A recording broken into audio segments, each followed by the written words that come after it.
The human voice. It's the instrument we all play.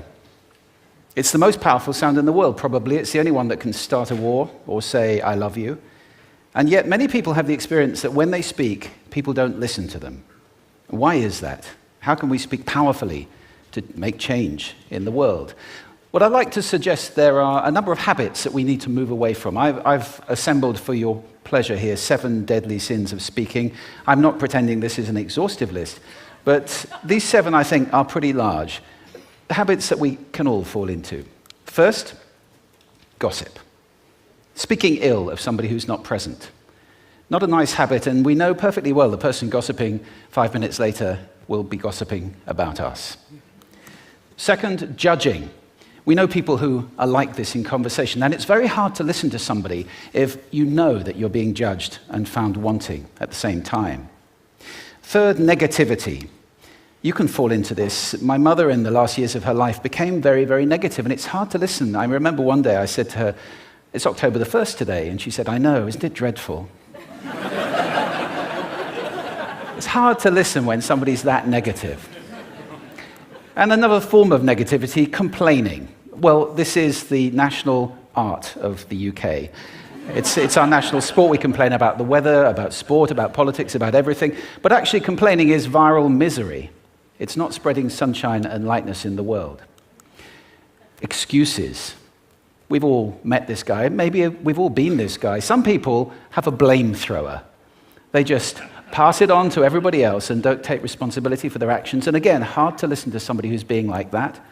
Penultimate, the 6th of the 7, embroidery, exaggeration. It demeans our language, actually, sometimes. For example, if I see something that really is awesome, what do I call it?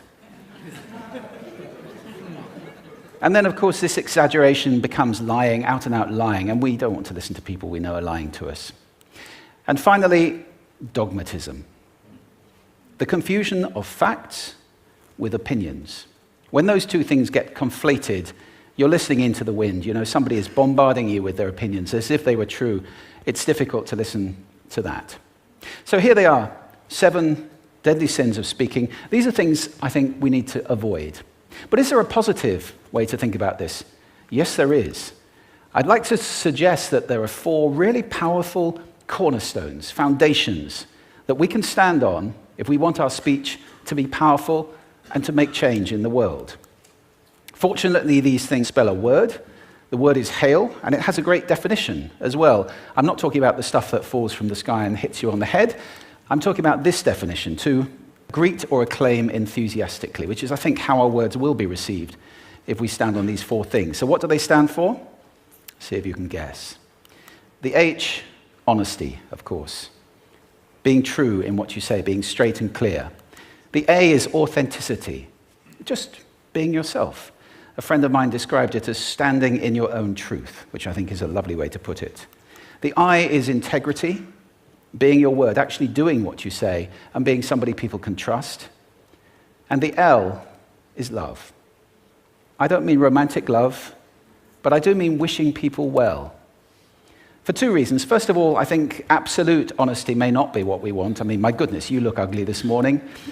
Perhaps that's not necessary. Tempered with love, of course, honesty is a great thing. But also, if you're really wishing somebody well, it's very hard to judge them at the same time. I'm not even sure you can do those 2 things simultaneously. So, hail.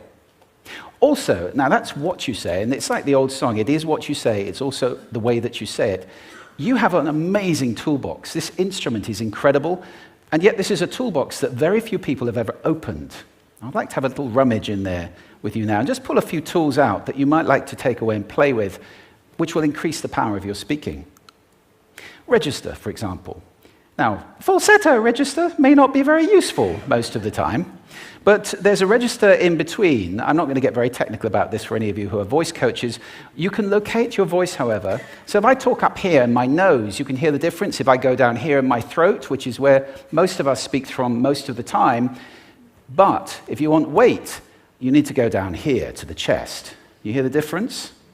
We vote for politicians with lower voices. It's true, because we associate depth with power and with authority. That's register. And we have timbre. It's the way your voice feels. Again, the research shows that we prefer voices which are rich, smooth, warm, like hot chocolate. Well, if that's not you, that's not the end of the world, because you can train. Go get a voice coach. And there are amazing things you can do with breathing, with posture, and with exercises to improve the timbre of your voice. Then prosody. I love prosody. This is the sing-song, the meta-language that we use in order to impart meaning. It's route one for meaning in conversation. People who speak all on one note are really quite hard to listen to if they don't have any prosody at all. That's where the word monotonic comes from, or monotonous, monotone. Also, we have repetitive prosody now coming in, where every sentence ends as if it were a question, when it's actually not a question, it's a statement. And if you repeat that one over and over, it's actually restricting your ability to communicate through prosody, which I think is a shame. So let's try and break that habit. Pace. I can get very, very excited by saying something really, really quickly, or I can slow right down to emphasize. And at the end of that, of course, is our old friend, silence. There's nothing wrong with a bit of silence in a talk, is there? We don't have to fill it with ums and ahs. Can be very powerful. Of course, pitch often goes along with pace to indicate arousal, but you can do it just with pitch. Where did you leave my keys? Where did you leave my keys? It's a slightly different meaning in those two deliveries. And finally, volume. I can get really excited by using volume. Sorry about that if I startled anybody. Or I can have you really pay attention by getting very quiet. Some people broadcast the whole time. Try not to do that. That's called sodcasting. Imposing your sound on people around you carelessly and inconsiderately. Not nice. Of course, where this all comes into play most of all is when you've got something really important to do. It might be standing on a stage like this and giving a talk to people. It might be proposing marriage, asking for a raise, a wedding speech, whatever it is.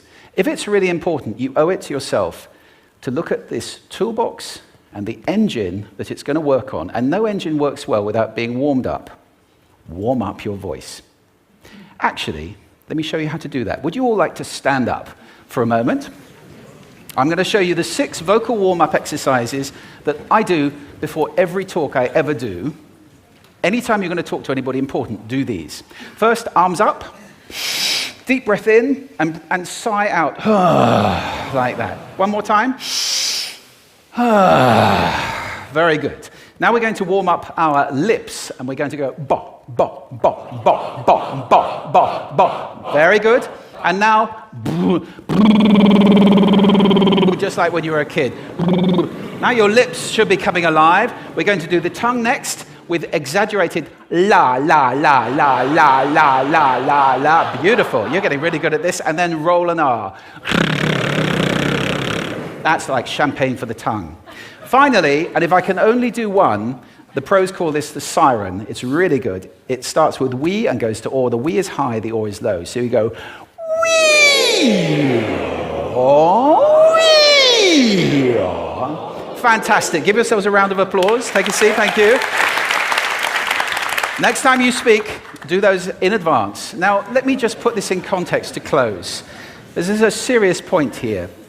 This is where we are now, right? We speak not very well into people who simply aren't listening in an environment that's all about noise and bad acoustics. I have talked about that on this stage in different phases.